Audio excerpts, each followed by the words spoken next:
Pub Battle's first Bull Run scenario. First Bull Run was called the Big Skedaddle because the Union troops just ran away. Now, a couple things to note with this scenario is that the blocks are only brigades, not divisions. It's a smaller scale battle early Civil War. In addition, all of the blocks are militia, except Jackson's Stonewall Brigade. This means that the blocks on both sides tend to melt in combat. A part of the historical battle was the confusion in telling troops apart in commanding the army. The two armies were originally the same army, and there was no regular pattern to the north or the south. Throughout this video, as you watch the battle develop, you'll see the red blocks fighting red blocks. Some of the southern blocks are blue, some of the northern blocks are gray. It lends to the confusion. Now, historically, both sides intended on driving over here on the west half of the map. I'm not using the historical setup, I'm using the free setup.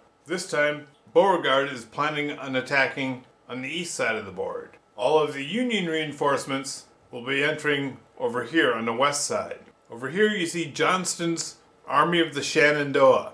This time I'm going to move them to the west to try to hold off and slow down an anticipated Union drive. An interesting thing to note is the South only has two HQ units, Johnston and Beauregard. So if you go with the historical setup and Beauregard's command is stretched all the way across, it becomes a defensive force because it can only attack where Beauregard is, and his command range is limited. Since I plan on attacking, I've concentrated his corps around him. His command is called the Army of the Potomac. So if you're the northern player and you see the southern player set up like this, because the southern player sets up first, you kind of know then they're going to want to attack with Beauregard. Therefore, I've set up the 1st and 3rd Division opposite them. Nothing over here because this is where all the reinforcements are coming on.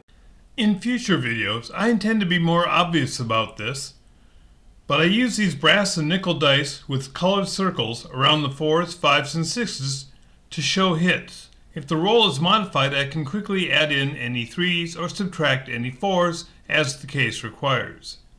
Today the red circles show Union hits and the yellow circles show Confederate hits. Enough chatter. Let's make this happen. Now I'd like to come straight across and attack here, but the act of crossing the river counts me as outflanked for the first round of combat, and I don't want that.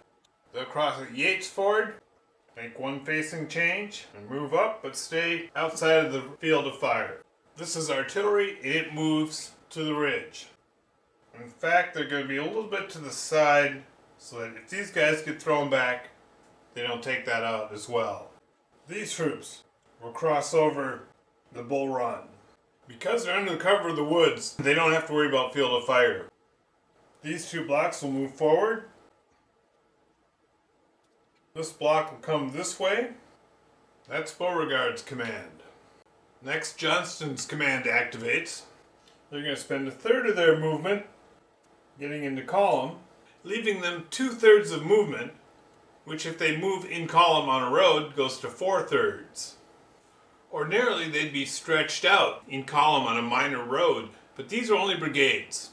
Jackson and Stuart are also part of Johnston's Army of the Shenandoah. Stuart moves to Ball's Ford. Jackson switches into column, and he also moves west. And now Miles' 5th Division, which is over here, and they see that they are being outflanked, and they will fall back and reform their line. That is the end of the early morning. Now we are in the mid-morning, and we start with the Army of the Shenandoah under Johnston. Now Jackson here is heading for the Stone Bridge. The Warrenton Turnpike is a major thoroughfare, and that's where they expect the action to be. There's no straight road there. They take a circuitous route, and by the time they reach the Stone Bridge, they don't have time to come out of column, so there they sit. Johnston leading the column up the Newmarket Road, and this detachment moves up to Sudley Springs. Now the Army of the Potomac. Ordinarily, as the attacker, the southern player would want to go last. Were I playing another opponent whose tactics I didn't know, I'd be using the alter turn order rule and trying to go later in rolling to go later in a turn. But playing solo, I leave the chit draw as I draw it, and that plays the fog of war indecision complication that can happen. So the attack isn't going to go quite as I planned. But we'll have Beauregard's artillery fire on the Union line. He gets 2 hits, and this is actually a detachment, which gets destroyed on 1 hit, except artillery cannot destroy a unit by bombardment, so they simply fall back. Beauregard does not want to pussyfoot around, so he attacks. And now Hunter's 2nd Division arrives.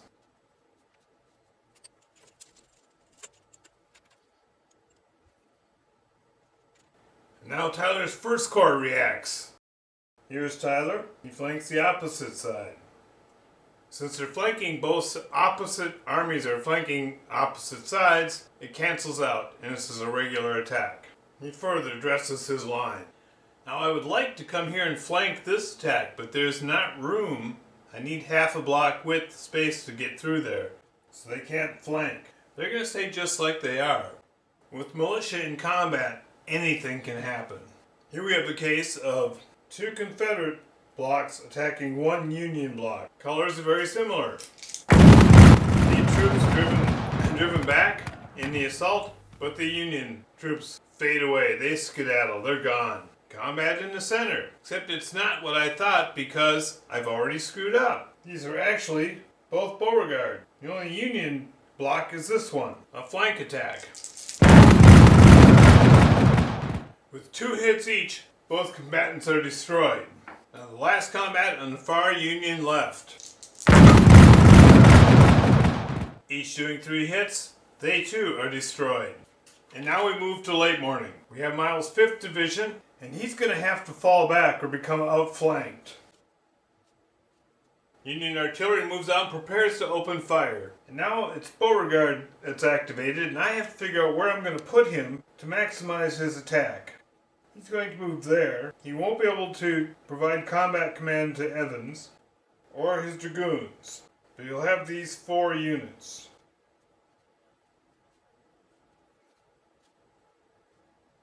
The South is still attacking. Now, this block is spent. Does that mean I don't want to attack with it? Possible. Any wounds are going to eliminate it. If it even gets 1 hit, that gets doubled to 2 hits, and that eliminates a spent unit. But I'm going to try. So far, the Union Army has lost 3 blocks, the Southern Army 2 blocks. If Beauregard and Johnston destroy 4 more Union blocks, they win. It takes 7 blocks to break the Union Army. It takes 6 blocks to break the Confederate Army. Since they've lost 2 blocks, they also are 4 blocks away.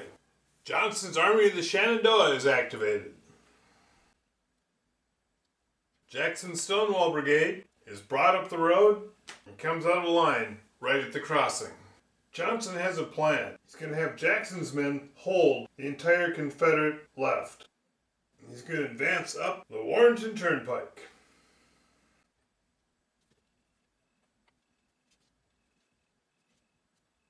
The Confederate plan is to beg them a Union army. Next is Hunter's 2nd Division. Hunter plans to make quick work of these Southern forces. Forgot 1 combat from last turn. With some difficulty, they eliminated a Union detachment. Alright, back to our late morning game. With the few troops he has left, all Tyler can do is fall back. No combat late morning. Both sides are recovering and repositioning. Midday. Tyler, 1st Division is drawn first. Gives him another chance to bring his line back a little farther in good ground. Renier's 4th Division arrives just in time. 5th Division is drawn, and their artillery opens up on the exposed Southern troops, driving them back across the Bull Run.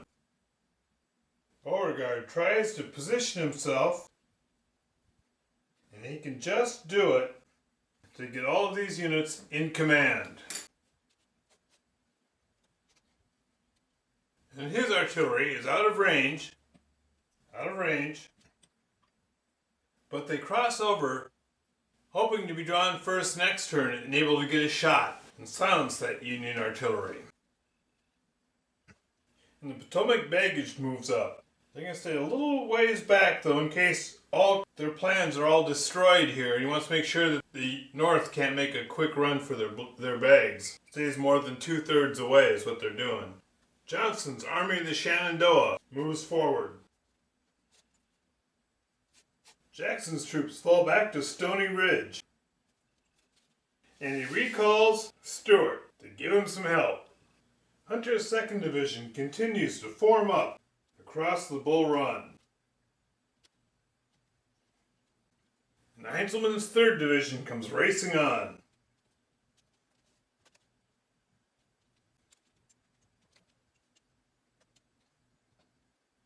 Midday combat, and Miles' troops are outflanked. Miles' troops join the Great Skedaddle. The Beauregard's troops in this area are not doing much better. And in the center, the drive on the Union line of supply. With units dissolving in combat, having a second unit backing up on the attack often means you're the only one left with anyone in the area. And Tyler's last unit is victorious. They hold. Early afternoon, 5 of 7 blocks lost. 4 of 6 blocks lost. 2 more blocks on either side, and the day is decided. Beauregard is drawn first. His artillery will fire on the Union artillery, driving it back. Beauregard elects to recover some of his troops. His bags move up and unpack. 1 block recovers, the other blocks have moved this turn, they'll recover next turn. Tyler's Corps falls back, does what it can, along with Runyon's 4th Division. Miles' command is totally lost. Time is running out. Hunter's 2nd Division attacks. Johnston flanks the attackers. They have got to hold. Heinzelman's troops come out of column and get ready to support.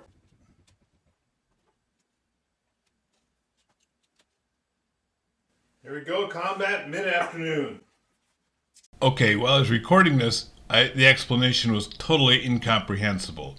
What you have is a Union cavalry block attacking a detachment supported by Stuart's flanking cavalry detachment.